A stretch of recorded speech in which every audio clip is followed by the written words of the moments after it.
Everyone, हम लोग जो है वो ऑपरेशन ऑन सेट पढ़ रहे थे और ऑपरेशन ऑन सेट के अंदर हमने आपको बताया था कि 4 कैटेगरीज होती हैं। सबसे पहले यूनियन, उसके बाद इंटरसेक्शन और थर्ड टाइप हमारे पास जो है वो डिफरेंस की है। और डिफरेंस को भी हमने आगे मज़ीद 2 कैटेगरीज के अंदर डाला है। एक हमारे पास नॉर्मल डिफरेंस है, एक हमारे पास सिमेट्रिक डिफरेंस होता है। नॉर्मल डिफरेंस अगर हम दो सेट के दरमियान निकाल रहे हैं, suppose set A and set B, दो सेट है मेरे पास, तो नॉर्मल डिफरेंस को मैं इस तरीके से लिखूंगा a minus B, a minus B, ये हो गया नॉर्मल डिफरेंस। अच्छा, नॉर्मल डिफरेंस जब दो सेट्स का निकालेंगे तो उन दोनों सेट्स के अंदर जो भी चीज़ें कॉमन होंगी वो दोनों सेट में से कट जाएंगी और जो रिमेनिंग सेट फर्स्ट सेट होगा उसमें से जो रिमेनिंग चीज़ें होंगी वो लिखा जाएगा। अभी एग्जाम्पल करेंगे तो देख लेंगे। दूसरी टाइप हमारे पास क्या है, सिमेट्रिक डिफरेंस। सिमेट्रिक डिफरेंस को लिखने के लिए मैंने पहले भी बताया था, A delta B, A triangle B, ये जो साइन बीच में ट्राइंगल का बना हुआ है ये सिमेट्रिक डिफरेंस का साइन है, ए सिमेट्रिक डिफरेंस बी। अच्छा, इसके अंदर क्या करते हैं, जब दो सेट हमारे पास मौजूद होते हैं, set A and set B, और दोनों का सिमेट्रिक डिफरेंस निकाले होंगे तो जो कॉमन होंगे दोनों सेट के अंदर वो कट जाएंगे और दोनों सेट के बचे हुए एलिमेंट्स हम यहाँ पर लिख देंगे। इसके अंदर सिर्फ सेट ए के एलिमेंट्स लिखते हैं, इसके अंदर set A and set B दोनों के जो बचे हुए एलिमेंट्स हैं वो सारे के सारे लिख दिए जाते हैं। अब एग्जाम्पल्स देखते हैं किस तरीके से। अब हमारे पास ये सवाल मौजूद है। सवाल के अंदर हमारे पास लिखा हुआ है if a equals to 1 2 3 4 5 and b equals to 2 4 6 8, तो हमें मालूम क्या करना है, a माइनस बी। सॉल्यूशन करते हैं। सॉल्यूशन के अंदर हम लोग a माइनस बी जब निकाल रहे होंगे तो पहले मैं a सेट लिख लूँगा जो कि मेरे पास है 1 2 3 4 5। फिर बीच में क्या आ जाएगा, मेरे पास डिफरेंस का साइन आ जाएगा और दूसरा सेट को काट लूँगा 2 4 6 8 इस तरीके से। अच्छा, अब इन दोनों सेट्स के अंदर जो मेरे पास कॉमन एलिमेंट्स हैं उन्हें मैं काट देता हूँ। 2 मेरे पास इधर भी है और इधर भी मौजूद है, ये मैंने काट दिया इसमें से।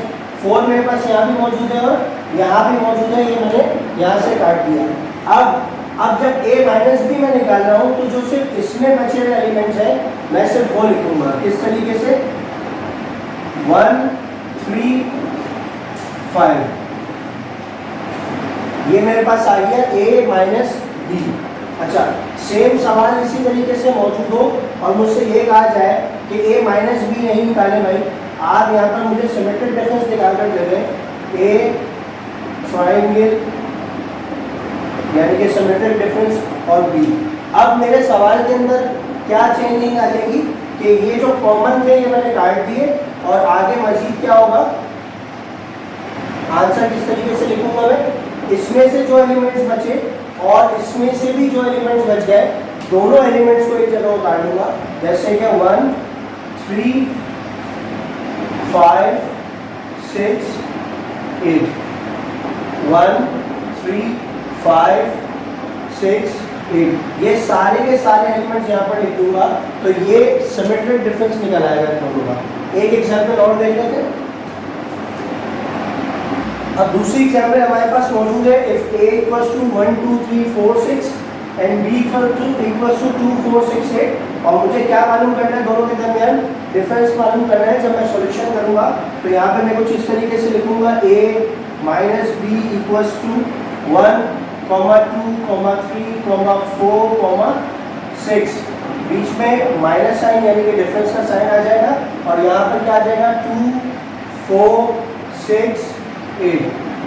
फिर उसी तरीके से जो एलिमेंट्स कॉमन है दोनों में वो कैंसिल हो जाएंगे। यहाँ पर 2 कॉमन है दोनों के अंदर और 4 भी कॉमन है और 6 भी कॉमन है।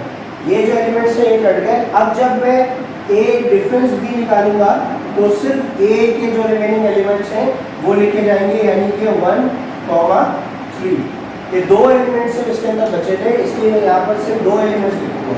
अच्छा, इसी को सवाल को बदल दें और सवाल के अंदर हमें नॉर्मल डिफरेंस के बजाय सिमेट्रिक डिफरेंस मालूम करने का कहा जाए तो सिमेट्रिक डिफरेंस के अंदर क्या होगा, बाकी सारा प्रोसीजर सेम है।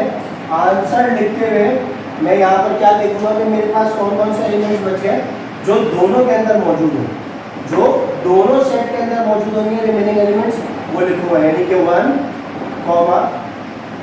3 कॉमा ए। अब ये ए सिमेट्रिक डिफरेंस बी निकल गया। दोनों सेट्स के अंदर जो रिमेनिंग एलिमेंट्स थे वो दोनों के दोनों एक जगह करके लिख दिए। ये चीज़ क्या कहलाएगी हमारे पास, ए सिमेट्रिक डिफरेंस बी।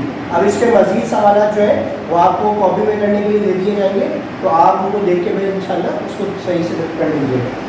आगे चलते हैं अगली चीज़ की तरफ, मजीद चलते हैं। डिफरेंस हम कर रहे थे, डिफरेंस के अंदर कभी कभी सवाल कुछ इस तरीके से लिखा हुआ आता है। सवाल में लिखा होगा इफ़ u इक्वल्स टू 1 2 3 4 5 6 7 8 9 10 11 12 तक। आगे लिखा हुआ a equals to 2 4 6 8 and b equals to 1 3 5 9। और सवाल के अंदर आपके पास कुछ इस तरीके से लिखा हुआ आएगा कि फाइंड a, और a के ऊपर इस छोटा सा एक कॉमा बना होगा, ये कहलाता है a कॉम्प्लीमेंट। a कॉम्प्लीमेंट, जब भी आपके पास a कॉम्प्लीमेंट लिखा हुआ है तो a कॉम्प्लीमेंट को सॉल्व करने का तरीका क्या है कि a complement equals to u minus a। अब ये जो यहाँ पर u है, ये u हमेशा सवाल के अंदर दिया हुआ होगा। इस u का मतलब क्या है, ये यूनिवर्सल सेट है जो इसके अंदर, इस सवाल के अंदर जितने भी सेट आ रहे हैं उन तमाम के तमाम सेट्स का यूनिवर्सल सेट होगा। अब इसके अंदर दो सेट आ रहे हैं a एंड b, तो इन दोनों का यूनिवर्सल सेट होगा, यानी कि ये दोनों सेट इसी में से बने हुए होंगे। इसी तरीके से बी सी डी ई बहुत सारे सेट भी होते तो भी ये यूनिवर्सल सेट ये शो करता कि ये तमाम के तमाम सेट्स जो इसके अंदर मौजूद हैं ये सारे के सारे इसी यूनिवर्सल सेट से बने हैं।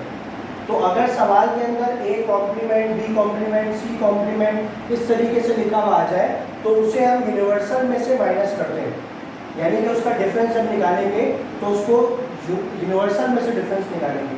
अब देखें a कॉम्प्लीमेंट मुझे मालूम करना है तो मैं क्या करूँगा, यूनिवर्सल माइनस a। अब पहले मैं यहाँ पे यूनिवर्सल सेट लिखूँगा जो कि मेरे पास है 1 2 3। अब पूरा लिखना चाहूँ पूरा भी लिख सकता हूँ मैं, और इस तरह से डॉट डाल के भी लिखा जा सकता है 12 तक। फिर मेरे पास क्या है, माइनस साइन है, यानी कि डिफरेंस का साइन है, डिफरेंस का साइन डाल दिए। और a सेट का कॉम्प्लीमेंट निकालना है तो 2 4 6 8 इस तरीके से। अब ये 2 4 6 8 जो है ये 2 इसमें भी है, इसमें भी कैंसिल हो गया, 4 इसमें भी है, इसमें भी है, कैंसिल हो गया, 6 जो है वो इधर भी होगा, कैंसिल हो गया, 8 जो है वो इधर भी होगा, कैंसिल हो गया। तो a कॉम्प्लीमेंट मेरे पास क्या निकला, जब मैं यूनिवर्सल में से माइनस करूँगा तो इसका आंसर आएगा 1 3 5 7 चाहिए आ गया 9 10 11 12, ये आंसर आएगा इसका। अब देखें 1 2 यहाँ पे कैंसिल हो गया, 3 4 यहाँ पे कैंसिल हो गया, 5 6 यहाँ पे कैंसिल हो गया, 7 8 यहाँ कैंसिल हो गया, 9, और ये पूरा a कॉम्प्लीमेंट इस तरीके से निकल गया। अच्छा इसी का पार्ट बी देखें, पार्ट बी के अंदर क्या कह रहे हैं, पार्ट 2 के अंदर ये पार्ट 1 था, पार्ट 2 के अंदर कह रहे हैं हमें b कॉम्प्लीमेंट मालूम करें।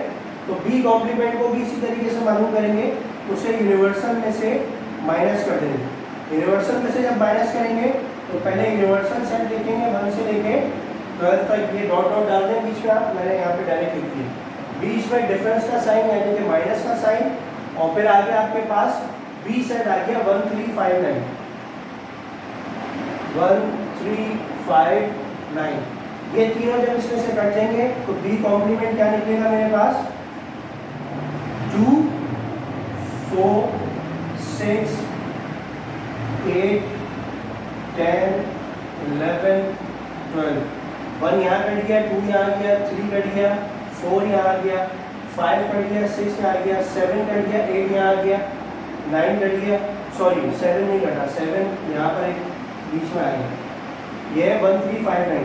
तो 1 कट गया, 2 यहाँ आ गया, 3 कट गया, 4 यहाँ आ गया, 5 कट गया, 6 यहाँ आ गया, 7 आ गया, 8 आ गया, 9 यहाँ कट गया, ये चारों कट गया। बाकी जो इसमें बचे हुए हैं वो सारे के सारे सेट मैंने यहाँ पे लिख दिए। तो डिफरेंस के अंदर जो नॉर्मल डिफरेंस है तो वो एक तो तरीका ये है कि दो सेट को इस तरीके से डिफरेंस निकालेंगे, और एक तरीका क्या है कि a कॉम्प्लीमेंट आ गया। अच्छा एक तरीका और है तीसरा, उसके अंदर क्या लिखा होगा, ये a माइनस बी को इस तरीके से लिखा होगा। अब इसका मतलब भी क्या है, a माइनस बी। अगर ये यू लिखा हुआ है बी ए तो बी माइनस ए हो जाएगा। ये 3 तरीकेकार हैं डिफरेंस को लिखने के। हम ज़्यादातर जो है वो यही 3 तरीके इस्तेमाल करेंगे आगे काम करते हुए। तो इससे रिलेटेड सवाल आपको दे दिए गए, आप उन तमाम के तमाम सवालों को अपनी कॉपीज के अंदर सॉल्व करें। जज़ाकल्लाह।